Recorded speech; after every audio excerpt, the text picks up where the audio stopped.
Hello, and welcome back to Queen's Wish the Conqueror. We are here right before the final fight, using the same party, same setup as before, and I'm just going to accept their deal because I just want to be done at this game. I did go onto the forums and look into a bunch of things. There are a bunch of things that I'm doing wrong with my current setup. I'll go over a few of them quickly. This one, for example, this is a magical damage weapon, but I have augments that do physical damage. Apparently that does nothing. So my physical damage is just a wasted slot. All of this speed bonus that I've stacked, apparently there's a cap on that, and I'm probably going over it, especially under my speed buff on, so that's no good. So yeah, various reasons why things are not right here. It's to be expected with a game with a relatively opaque system. Like Spiderweb games are kind of notorious for not explaining how the mechanics work. Just kind of figure things out and end up looking everything up.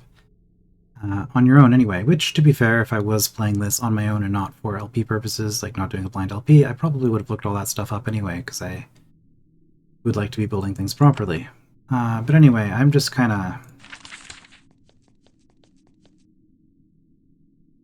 of... so I did try respecking. I also did tried a different build where I was doing magic evasion focus in order to rely on RNG so that things weren't hitting me as much, but I couldn't tell whether the melee soldiers, despite having a magic attack, does it count as physical? Does it count as magical? I don't know. So there are various reasons, and I was just kind of frustrated with this game overall, and I just want it to be done because I think it's kind of overstayed its welcome, unfortunately. Alright, so you circle around a pit. Looking down it, you can see empty air, and then the floor of the cave outside far below. The floor of the tower extends far beyond the base. There are 4 Nisse sitting behind the counter. They're withered, shrunken, ancient creatures. They look like they could explode into dust at any moment, yet they are alive. They're withered and desperately fragile, and yet they breathe. One of them looks up at you. He nods. One final bit of diplomacy lies ahead of you. Are you ready to negotiate? Oh yes, we are the speakers. I bear a message, our final offer. Speak quickly. I have an offer for you. It is truly generous, beyond anything we have ever surrendered. You are to be applauded for bringing such fear to the Nisse. What is your offer? A century. The Nisse will withdraw for 100 years. Our nations will be your playthings, your vassals. You can have Sacramentum for that period, then we will return, and we will expel you. I'd like a wish, too. No more wishes. That offer is withdrawn. A whole continent for a century is worth more than any wish anyway. I've made my decision. It's a deal. We own Sacramentum for a century. The Watcher's voice grows deep and powerful, almost deafening. It is done. The compact is made. We withdraw. And the Watchers all vanish. You are alone in the hall. Your mission is complete. Sacramentum is Haven's. Time to go home. Alright. So it's not the ending I wanted to get, but to be fair, playing a game blind run on the highest difficulty, first time through, can't expect to necessarily get the best ending. And I have a bunch of things I want to say, but I'll save it for when I'm actually done with the game. So let's just take the portal home, get our ending, and then get into post-game discussion. Alright, this guy. Avoid him, because you get a ton of dialogue and you can't skip it, and it's annoying. I can't fast travel here, can I? Yeah. I need to make my way out of the cave.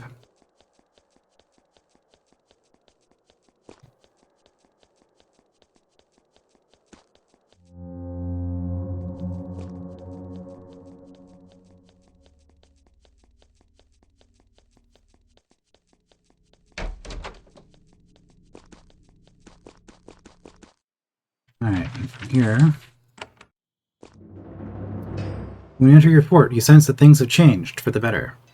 The heat and dust are gone, a cool breeze soothes you, and the sun is warm and full of comfort. The terror in your people has passed. You smile and nod as you pass, unaware of what you had to do to win their reprieve. The calamity has passed, you have saved your colony. At last, you can return home.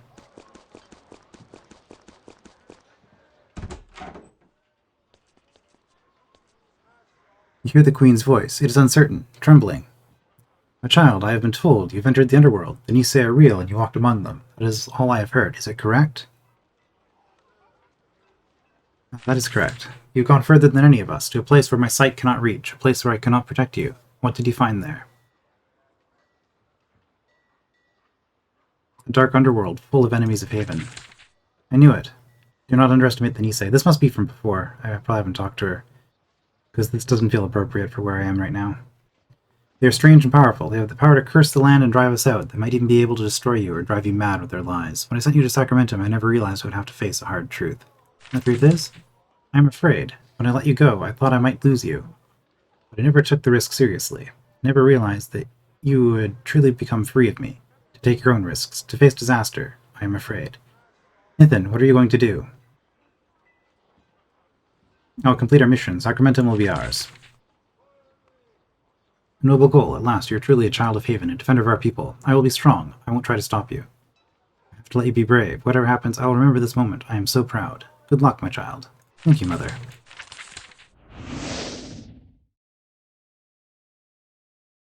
Delia shakes her head. I won't keep you any more. The Queen awaits. Talk to her, and then we can feast. We enter the hall leading back to the Queen's throne room. It's so strange to be back. The air is cool. Flowers scent the air. You feel safe for the first time in a while. Yet it is strange. Everything seems a little smaller than it did before. When you meet the Queen, you can choose to end the story and find out what happens. That's what we'll be doing.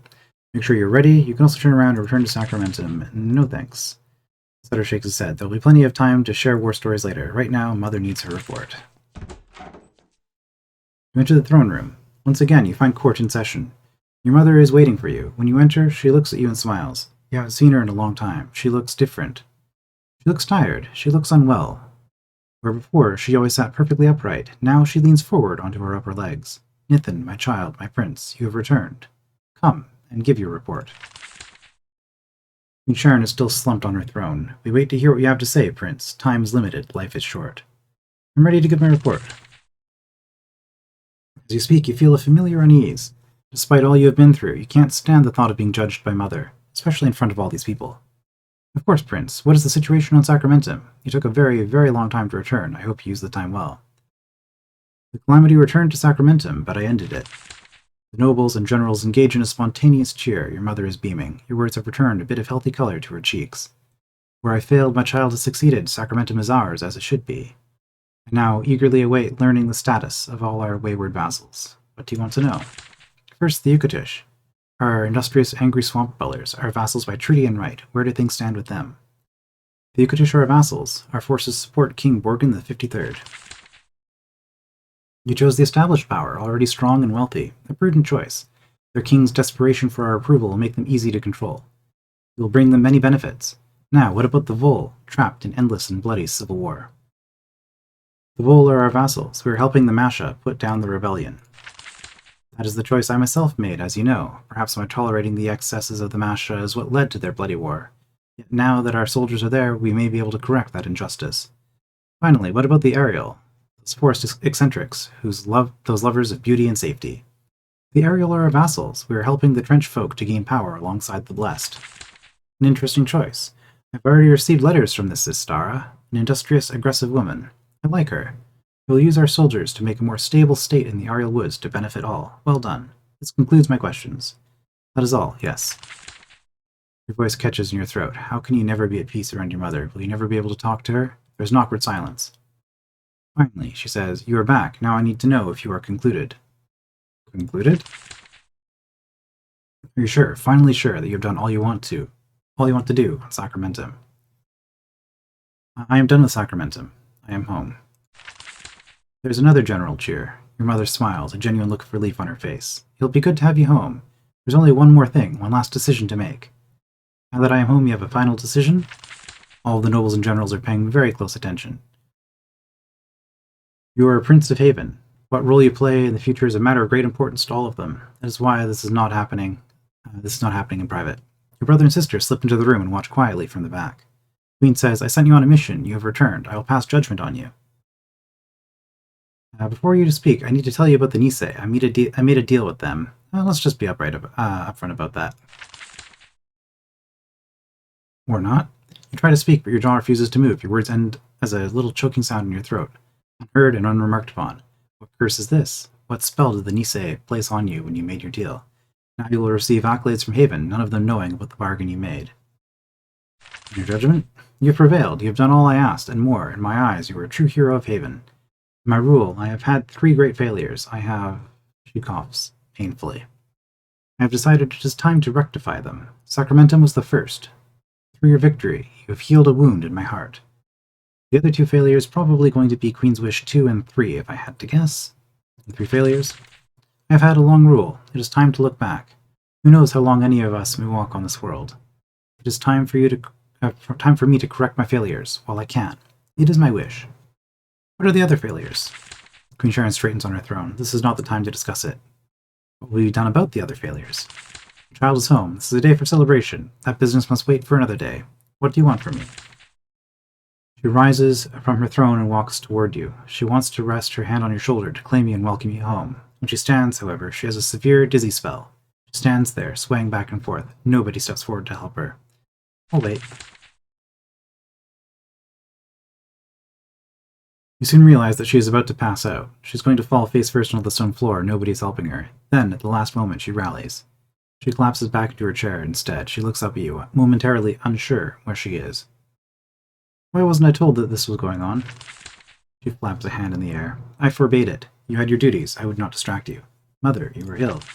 She reflexively adopts her best furious expression. Nonsense. I am the Queen of Haven. I cannot be ill. You, Prince, my child, you are an uncontrolled power. You need a role. You can't just float around loose. You must make a choice. All right? She grips her chair to stay steady. I must ask. Ask away. What do you want, Nathan? How will you serve Haven?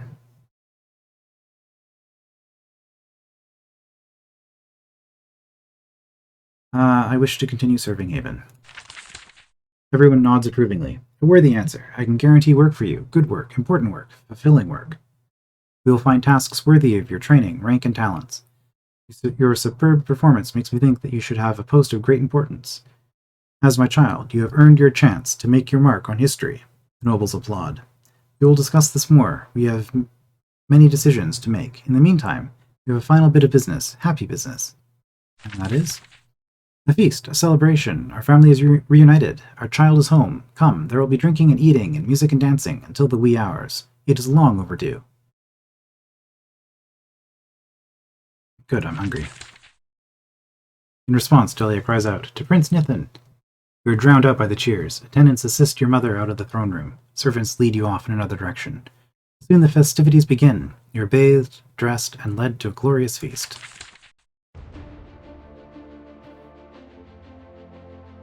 Once the audience is over, it's just like the old days. Servants bathe and dress you as expected. You are given a lavish, glorious feast, as expected.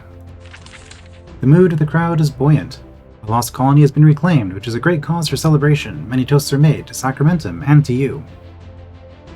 They don't know about the Nisse, but they will. The story of your victory over those strange underworld folk will be told and retold for centuries to come. Delia is always at your side, eager to introduce you to obscure nobles and prod you to tell stories of that strange land. Once again, this music is too loud. She must have missed you greatly while you were gone. Your success fills her with great pride. Slutter offers several toasts to you. He frequently boasts about his adventuring sibling, about having another who will join the fight. It takes some time to realize that it isn't a joke. His pride is real. You won a great victory, and he could not be happier, for Haven, and for you. As you feast and drink and dance, and meet Haven's noblefolk, you keep trying to see the Queen. Your mother sits at the high table. She is quiet and eats modestly. She is pale and tired, in a way she used to never let anyone see. The nobles and generals all know it, though. They do their best to pretend nothing is amiss, but they shoot constant, nervous glances at the high table. Victory or not, darker times are ahead.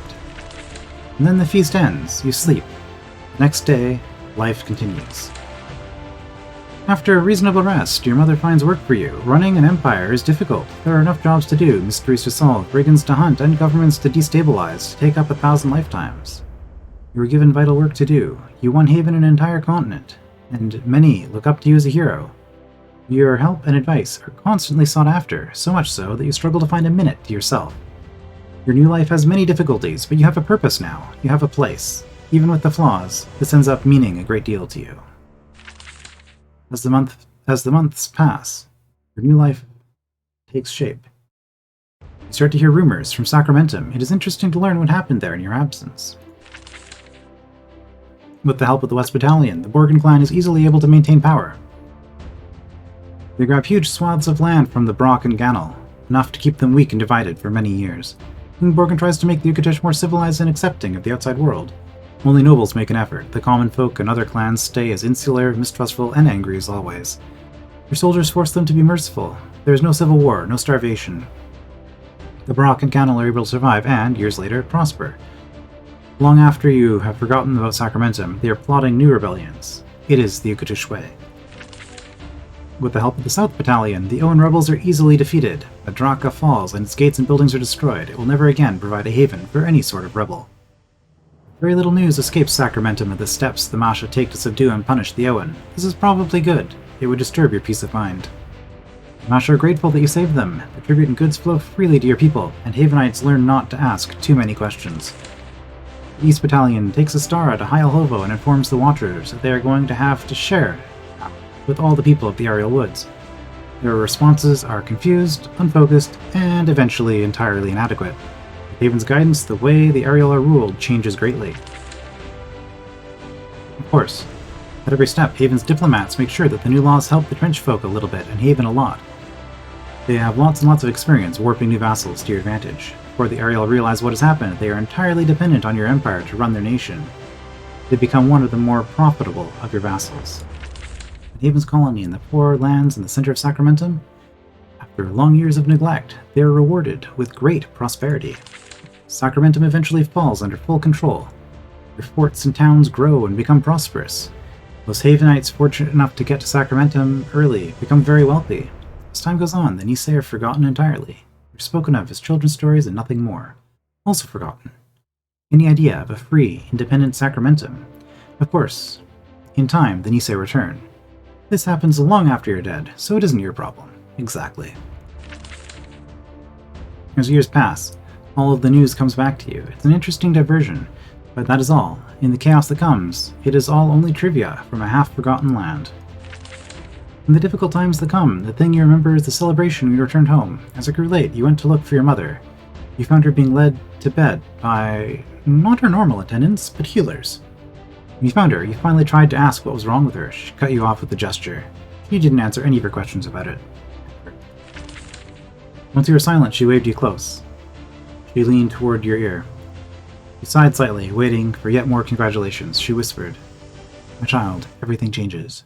It never stops changing." Then she was walked off to bed. She looked over your shoulder at you once. Seems like she tried to memorize what you looked like. It was then that you remembered her 3 mistakes and the worried nobles, and you had a premonition of the chaos to come. At least you knew that you were fully prepared to face it. You stood alone in the hall, not sure what just happened. Then you shrugged. That's what life is, right? One change or another battle always comes eventually, right? So you went to bed. The gigantic, deadly, incomprehensible machinery ground on all around you. The end. Congratulations for reaching the ending of Queen's Wish, the Conqueror. If you wish to carry your choices to the next game in the series, hang on to this code and enter it when you start Queen's Wish 2. Well, I have video evidence of that, so that should be good. I will print screen here anyway, just in case I have a video. Actually, I can check that. Yeah, video is recording, so that's fine. Just to make sure. Alright. There we go. Let's get rid of that music for a second. Okay, Queen's Wish the Conqueror. So, not the ending that I wanted, but honestly, that's fine. This is sort of a thing that Spiderweb, I don't want to say is known for, but I think this is more of a recent, relatively recent thing, because this was an issue I've heard Avedon has as well. I've never actually finished any of the Avedon games, but I've heard that the final boss on certain routes is incredibly obnoxious to play against. So it could just be a matter of not wanting to, you know, on the highest difficulty, not wanting to take on certain fights. That's fine. As for the game itself, I'm glad that I played it. As I've mentioned on several occasions, I am a big fan of Spiderweb software. Unfortunately, to be brutally honest, this is my least favorite Spiderweb software game I have ever played. So it's kind of unfortunate. It's also unfortunate, I think it's the only one I've done on the channel. And I would very much like to have a more positive Spiderweb experience on here at some point, but I mean, I have so much that I want to play, I don't know if I'll ever get around to that. As for the game itself, I can respect the developer having sort of an established formula for making his games. Avernum, Geneforge, Nethergate, Avedon, they all have a lot of similarities between them. And Queen's Wish has some similar systems, but this is actually a very different game from anything else that Spiderweb has produced. And so I can respect a developer wanting to take risks and try new things. It's definitely to be commended. And to be frank, a lot of the new things that were tried out with Queen's Wish are things that I really liked. The idea of the dungeon being the dungeon monsters respawning between attempts at the dungeon, and you only getting experience rewards for actually finishing the final goal of the dungeon and reporting your success. That's an interesting take on it. It prevents the grinding. I don't want to say issue because I mean I actually kind of enjoy grinding in a lot of games. It's a very satisfying process to chip away at enemies and see your numbers go up. But this game did away with that, and the system they came up with, it wasn't terrible. I wouldn't mind playing more RPGs that do this sort of thing. Even if I think ultimately I will prefer the more traditional approach for all monsters being worth experience. So that was one big thing. The idea of having forts. Actually, do I have a save that isn't in the Nisse? Alternate end, maybe.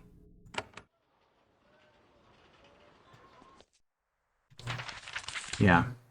So the idea of your character progress being about gathering resources to build up your forts, and as you get more forts in each land, you get yourself more access to better gear and all of that. That's an interesting idea. I think it suffers a little bit from not being all that satisfying just because of the way it was balanced, where the best gear in the game is stuff that you craft in your town, which means that the most exciting rewards that you're getting from dungeons are building materials. Because any of the gear that you find in dungeons was basically not worth using. That's just a balance issue, though. The underlying idea wasn't terrible. I like the idea of the forts. I just think that too much importance was placed on them, and it kind of removed any sense of progression outside of the forts. Interestingly, the game kind of had more of an old school feel, despite it being a bunch of new ideas from the developer, because you can kind of go in any direction, and again, your progress is gated by how many forts you've cleared. So if you've got access to 4 forts, that means you can have 4 smithies or whatever, and the number of smithies you have increases the quality of gear that they produce. So finding where you're able to make progress, I mean, it was pretty obvious. You do the first part, like each of these provinces sort of divide into 2 parts, and I did the first part of each before I did the second part of any of them. But it sort of had a little bit more of an open world feel to it, and that was kind of neat. And let's see, what else? Might be all I really want to say about this. Story-wise, I know it's kind of becoming a trend these days for characters to respec. But because of the way that the game system works, my initial starting party of myself and 3 Havenites, these Havenites are completely interchangeable because every single stat in the game is respect and experience is shared across your entire party. So literally I could just create a new member right now and it would be identical to any of the members that are currently in my party, with the exception of the fact that each of the provincial members that I recruited have a unique skill based on their culture, or rather they have access to a unique skill. So the Ukatish, the Vol, and the Ariel just straight out outclass the Havenites. There's no reason to ever have a Havenite. Like, was it the Yucatish was my first one? It might have been. Or Vol? Maybe it was Vol. Let's say Vol was the first province I conquered. As soon as I got a port in the Vol, the optimal strategy would have been to sack all 3 of my Havenites and replace them with 3 Vol members. Then as I got the Ucat and the Ariel under control, I could then make the decision as to whether I wanted to keep the Vol or I wanted to swap them out for a different additional bonus. But there's really no attachment to any of the characters. They're all completely interchangeable, and I get no real sense of character progression, because, you know, I can just, you know,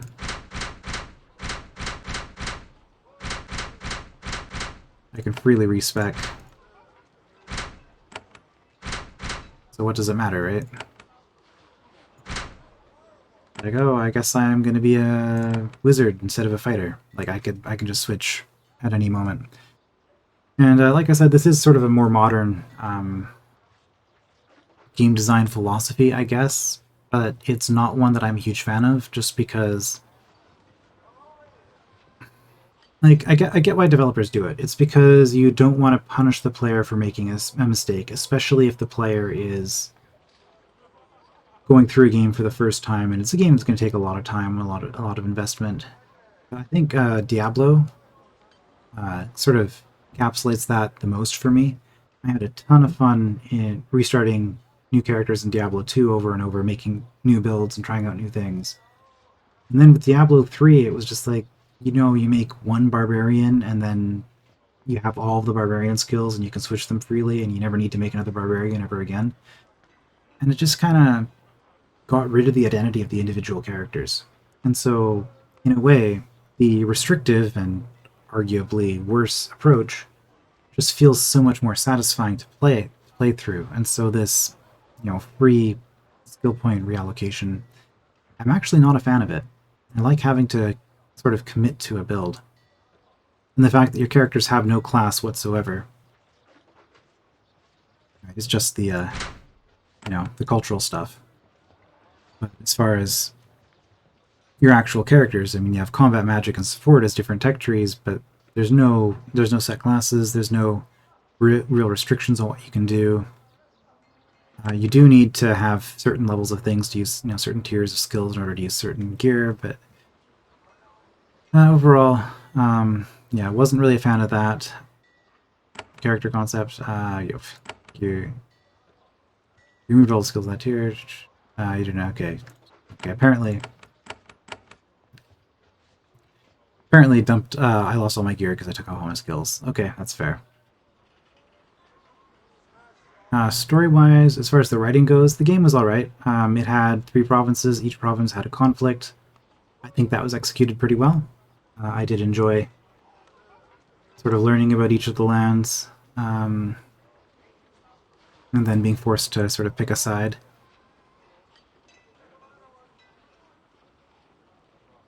I guess my one criticism from the story-wise thing is that I'm supposed to be the prince of a nation, and yet everybody within the nation treats me as an adventurer, which there's a little bit of a mismatch there. I've played a little bit of Avedon. I've only played the first game, and I've only played a little bit of it. But I felt like Avedon actually kind of got the, you know, that feeling of you being working for a powerful organization. I think it actually nailed it a lot better than this game did. I don't know, maybe I'll play Avedon sometime, since that is a series that I've never actually finished, so... but yeah, any negativity that I have towards this, I guess the very final thing I want to say before I leave off here, is that I do really like Spiderweb Software games. Avernum was a lot of fun. Exile 2 probably was my favorite, and Avernum 2 is the remake. Is fantastic. Highly recommend that one. If you're gonna get into Avernum, start from the first game. It's fine. The second one is, in my opinion, the best, although a lot of people say the third one's the best. But you can start from the first one. It's fine because it does give some interesting story, and it's just an interesting world. Geneforge, probably my favorite of all the franchises. Spiderweb, it's an interesting mix of ideas. more of a sci-fi flavor where you're creating mutant monsters to attack for you.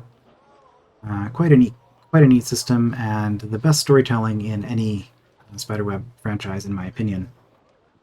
And then, like I said, Abaddon, not that familiar with it, but it looked neat. I enjoyed what I saw of it. One of those things, I got busy, never finished it.